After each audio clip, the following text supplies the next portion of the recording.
I'm going to be addressing the negative effects of screen time on young children, as well as ways that screen time can benefit young children when caregivers are knowledgeable about how and when to use it appropriately.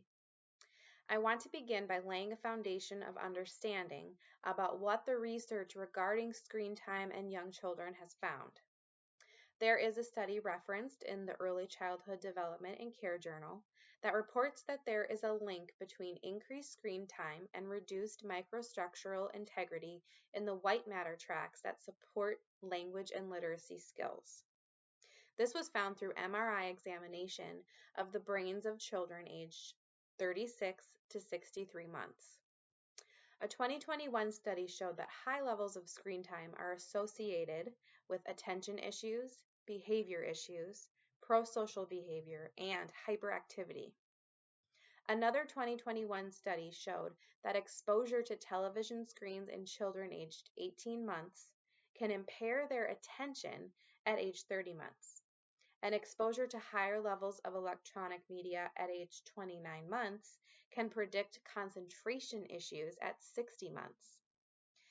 There are studies that show excessive screen time affects children's ability to get good sleep, and it lowers physical activity, which can lead to an increased likelihood of childhood obesity.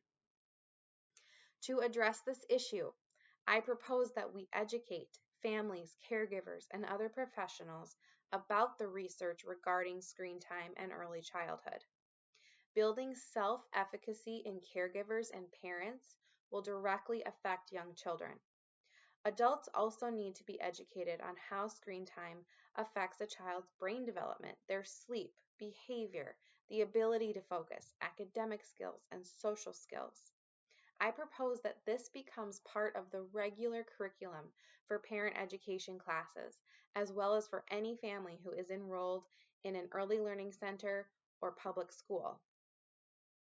The first strategy I propose is to educate parents, caregivers, educators, and school district administrators on how much screen time is beneficial.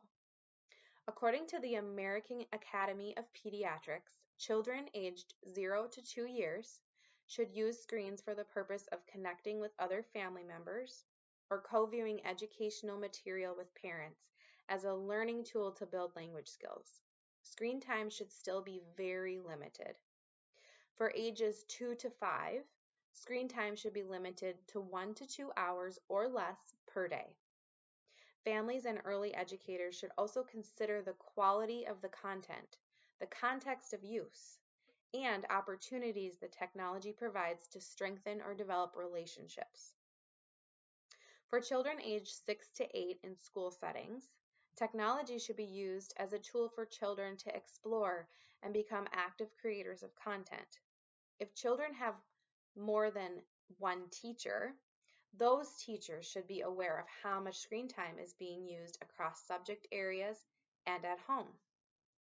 The second strategy I propose is to educate parents, caregivers, educators, and school district administrators on what type of media is beneficial.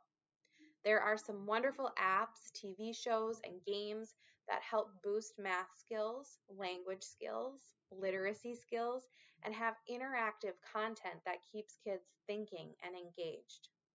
A study done in a hospital in Delhi with parents of children ages 9 to 10 months were given educational content regarding screen time and were followed up with one time per month for 6 months.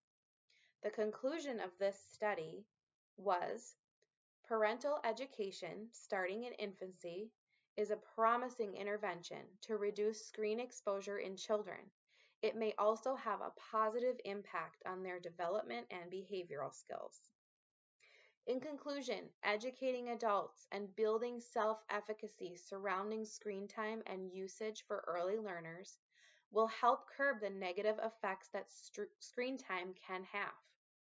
Screens are inevitable in our world and in the classroom, and being aware of the amount of time to use screens, the types of media to view, and what the effects on children are will build self-efficacy in adults and positively affect our young learners.